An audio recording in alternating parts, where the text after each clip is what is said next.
With Ole Miss today, we have Deantre, and he's ready for your questions. He'll try to be as funny as the coach was. Who would like to start? Right here in the front row. Hey, Deantre. AP Stedham of AP and Kelly, as we see it, syndicated radio.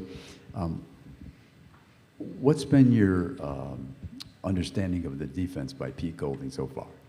Just multiple schemes. He's teaching us to, become great defensive players, very well communicated and educated on the game. We'll go left side here, second row. Billy Jones, KCU Columbia. I'm curious, can you talk to me a little bit about the fellow corners that just transferred in, and Zamari Walton and John Saunders, how they're coming along? They're coming along pretty good. They are very smart and big corners, so experienced too, and they were very good in their conferences and their old teams. So, I mean, it's all about just us when they come in, just making a bond with them, letting them know it's a brotherhood. Front row, left side. Chris Farblin, KCU, 8.5 in Columbia. Deantre, you committed to Ole Miss back in 2019, back when Matt Luke was still head coach. Then you went JUCO for a year. Then you came back to Ole Miss under Lane Kiffin. I just want to know, what went in your decision to return to Ole Miss, and what role did Coach Kiffin play in that? Actually, I just wanted to return to be a better player for this community. This was my dream. This is my dream school, to be here. I grew up in Mississippi, so I always thought about Ole Miss, and it always been my dream to play there. Right side, third row. Dan Peck, ESPN 1067 in Auburn. Austin Keys, your former teammate, transferring to Auburn. What can you tell us about the kind of player Auburn is getting? They're getting a good linebacker, I tell you. Good personality, good attitude. Look forward to see what he's doing this year for them. Go on third row, left side. Jason Williams, WTVA 9 News. Quinshawn Judkins had a great breakout freshman season as a freshman. I was just wondering, is there any newcomer on the team that you think is going to have a breakout season just as a newcomer? Our receiver, our true freshman receiver, Aiden, I think he's going to have a breakout season as a freshman, true freshman for sure. Okay, third row. Also WTVA 9 News. There's a lot of conversation about whether or not it's hard to keep culture of a team alive with so many transfers coming and going. And you said Ole Miss is your dream school. Can you talk to a little bit about the culture? I feel like the culture it's about the players. I'm a veteran now, so I feel like it's my duty. Like if somebody come in as a transfer, I feel like it's my job to, collect fun activities for them on the weekends, so we can get to know each other as a defense and as a team. I think that's very important. Left side, fourth row. Jamal Kennedy, WSFA 12 Sports in Montgomery, Alabama. Just speaking to Quinshawn, have you ever seen an underclassman with the kind of talent and skills that he displayed last year, and what sets him apart? No, I haven't. I haven't seen anyone like that, like Quinshawn Judkins, ever. Left side, second row.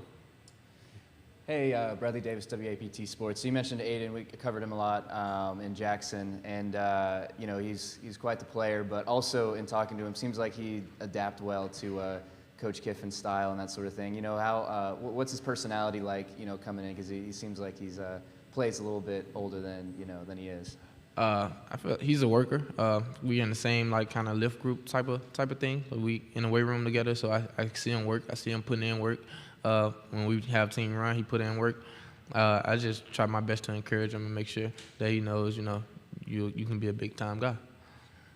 Right side, third row.